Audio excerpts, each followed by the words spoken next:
ተንታኞች እንደሚሉት የምስራቅ አፍሪካ ማህበረሰብ የኤሲ አባል ሀገራት ለዘመናት በአንድ አስቸጋሪ አዙሪት ውስጥ ወድቀዋል። ይህም በምዕራባውያንና በኤሲ ሀገራት አሮጌ ልብሶች በተሞላ ገበያ ውስጥ እንዴትስ ብለው የራሳቸውን አገር በቀል የጨርቃጨርቅና የፋሽን ኢንዱስትሪ ሊያሳድጉ ይችላሉ የሚለው ጥያቄ እስካሁን ምላሽ ማግኘት አልቻሉም። ይህ ንግድ በአንድ በኩል በሚሊዮን የሚቆጠሩ እጅ ያጠራቸው ዜጎች በርካሽ ዋጋ የሚለብሱትን የሚያገኙበት ሲሆን፣ በሌላ በኩል ደግሞ የሀገር ውስጥ ፋብሪካዎች እንዳይነሱና የሀገር ውስጥ አምራች ገበሬዎች ምርታቸውን እንዲጥሉ የሚያደርግ የምጣኔ ሀብት ነቀርሳ እየሆነ መጥቷል። የችግሩ መሰረታዊ ምንጭ ደግሞ የገበያ ዋጋ ፍጹም አለመመጣጠን ነው። የሀገር ውስጥ አምራቾች ከውጭ ከሚመጣው ምንም አይነት የማምረቻ ውጪ ከማይጠይቀውና ዋጋው ፍጹም ከረከሰ አሮጌ ልብስ ጋር እኩል ገበያ ላይ ወጥተው መወዳደር አልቻሉም። የኬንያው አልባሳት ብራንድ ዚያ አፍሪካ መስራች ወጣት ዲዛይነር ዚያ ቤት ለቢቢሲ በሰጠችው ቃለ ምልልስ እኛ በአሁኑ ሰዓት በገበያ ላይ የተወዳደርን ያለነው ከውጭ ከሚመጣው ከአሮጌ ልብስ ጋር ነው። ነገር ግን በዋጋ ረገድ ልንወዳደር ቸው ከቶ አንችልም፣ የሀገር ውስጥ ወጪያችንም ከፍተኛ ነው ትላለች። ይህ ሁኔታ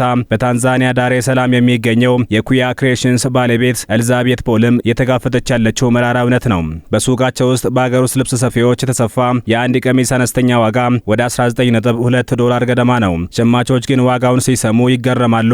በዚህ ዋጋ እኮ ዞር ብለን 10 ዘመናዊ የአሮጌ ልብስ ቀሚሶችን ማግኘት እንችላለን ይሉና የሀገር ውስጥ ልብሶችን ከመግዛት ይሸሻሉ ስትል ታስረዳለች። ይህ የሸማቹ ምርጫ በሀገር በቀል አልባሳት እድገት ላይ ትልቅ ጋሬጣ ሆኗል። የአፍሪካ አምራቾች ጨርቅ መግዛት፣ ለሰራተኛ መክፈል፣ የኤሌክትሪክና የቤት ኪራይ ዋጋ ማውጣት አለባቸው። አሮጌ ልብሶች ግን በምዕራባውያን ሀገራት በነፃ እንደ ልገሳ የተሰበሰቡ በመሆናቸው ወደ አፍሪካ የሚመጡት ያለምንም የመጀመሪያ የማምረቻ ውጪ ነው። በመሆኑም ይህ ውድድር ገና ከጅምሩ ፍትሐዊ ያልሆነና የሀገር ውስጥ ኢንዱስትሪዎችን አንቆ የሚይዝ ሆኖ ተገኝቷል። እንደ አውሮፓውያኑ የዘመን ቀመር በ2015 አካባቢ የምስራቅ አፍሪካ ማህበረሰብ አባል ሀገራት ይህንን የአሮጌ ልብስ ጎርፍ ለመግታትና ሙሉ እገዳ ለመጣል ተስማምተው ነበር። ነገር ግን ጉዳዩ የዓለም አቀፍ የጂኦፖለቲካዊ ፍልሚያ ሆነ። ዋነኛዋ የአሮጌ ልብስ ላኪ የሆነችው አሜሪካ ይህ እገዳ ከተጣለ የምስራቅ አፍሪካ ሀገራትን ከቀረጥ ነጻ የንግድ ችሮታ አጎዋ ሙሉ በሙሉ እንደምትሰርዝ በዛተችው ከባድ ማስፈራሪያ ምክንያት የውጪ ንግዳቸው በአሜሪካ ገበያ ላይ የተመሰረተው አብዛኞቹ የምስራቅ አፍሪካ ሀገራት ሀሳባቸውን በአስቸኳይ መሰረዛቸው ይታወሳል።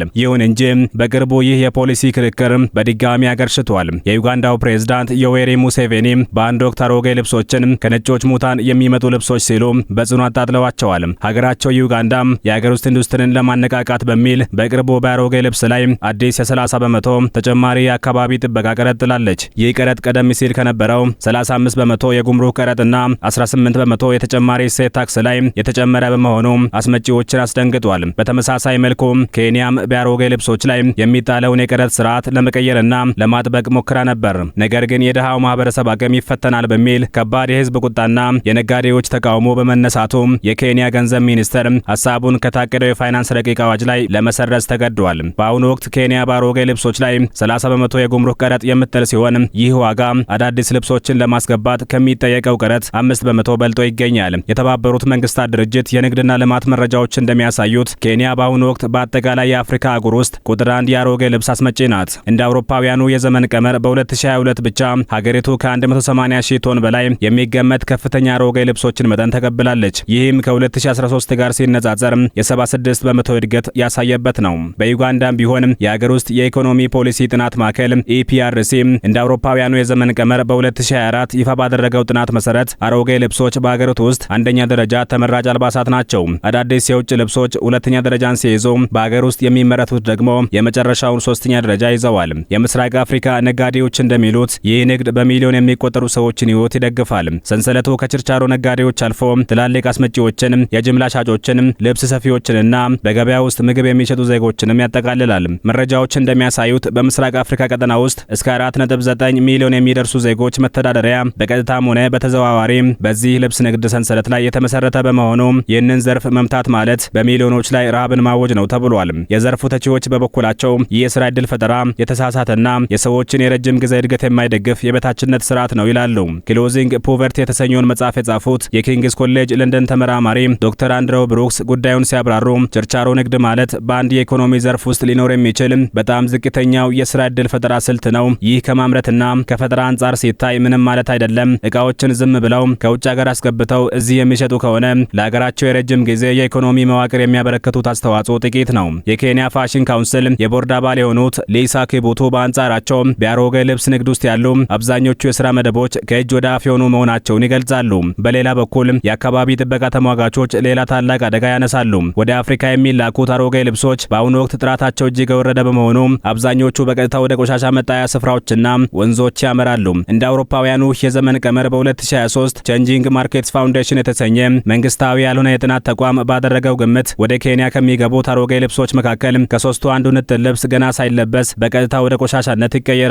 ታዋቂው ግሪን ስፔስ ድርጅት እንደሚያስጠነቅቀው ይህንን ግዙፍ የኬሚካል ይዘት ያለውን የጨርቃጨርቅ ቆሻሻ በአግባቡ ለማስወገድ የሚያስችል መሰረተ ልማት በአፍሪካ ምድር ጨርሶ የለም። በአሜሪካ ከባድ ንግድና የፖለቲካ ዛቻ ሳትንበረከክ የሀገር ውስጥ ሉዓላዊነቷን አስጠብቃ የቆየችው ብቸኛዋ የምስራቅ አፍሪካ ሀገር ሩዋንዳ ናት። እንደ አውሮፓውያኑ የዘመን ቀመር በ2016 የኪጋሊ መንግስት በአሮጌ ልብስ ላይ የሚጣለውን ቀረጥ በ1 ኪሎ ግራም $0.2 ከነበረው ወደ $2.5 አሳድጓል። አሜሪካ ወዲያውኑ ሩዋንዳን ከአጎዋ ብታግዳትም ፕሬዝዳንት ፖል ካጋሜ ግን ፍርሃት አልገባቸውም። የሀገሪቱ የንግድና ኢንዱስትሪ ሚኒስቴር መረጃዎች እንደሚያሳዩት ይህ ቀረጥ ከመጨመሩ በፊት አሮጌ ልብሶች ከጠቅላላው የሀገሪቱ የአልባሳት ገቢ ውስጥ ከ26 እስከ 32 በመቶ ይሸፍኑ የነበረ ሲሆን ከአዋጁ በኋላ ግን ይህ ድርሻ ከ7 በመቶ እስከ 2 በመቶ ዝቅ ብሏል። የሀገር ውስጥ የአልባሳት ምርትና ወደ ውጭ የሚላኩ አዳዲስ ጨርቆችም ከፍተኛ እድገት አሳይተዋል። ይሁን እንጂ አሁንም ቢሆን በሀገሪቱ ውስጥ የአሮጌ ልብስ የመልበስ ፍላጎት ሙሉ በሙሉ ስላልጠፋ ከጎረቤት ሀገራት በኮንትሮባንድ የሚገቡ ልብሶች እንዳሉ ይነገራል።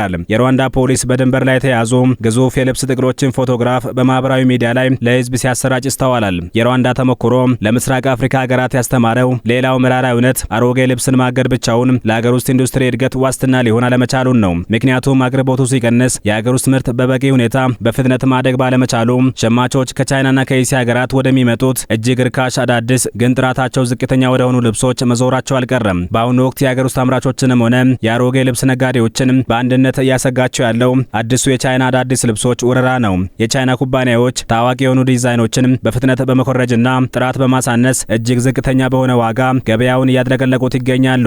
የኬንያው የፋሽን ካውንስል ቦርድ አባል የሆኑት ሊሳ ኪቡቶ ለአሮጌ ልብስ ንግድ የተለየ አመለካከት አላቸው።